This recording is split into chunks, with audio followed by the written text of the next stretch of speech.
Hey guys, it's Joshua with PoolBots.com, and today we will be looking at a completely harmless part of shipping of many robotic pool cleaners that may seem worrying at first glance. The crushed appearance of foam wheels and foam rollers on units such as the Dolphin Premier, Aquabot X4, or Dolphin Sigma.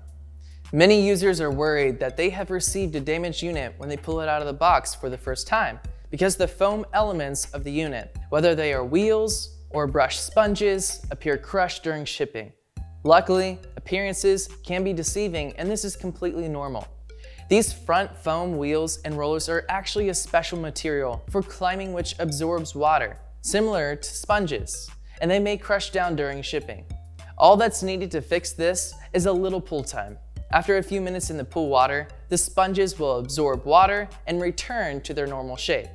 So if your pool cleaner comes with a crushed foam brush or roller, there's no need to return it.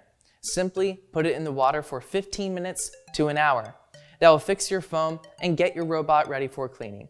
As always, you can read real reviews and learn more about dozens of other robotic pool cleaners at PoolBots.com. Visit our website and YouTube to find the best deals, tips, and tricks for pool ownership and special buys that'll help you enjoy your pool to its full potential.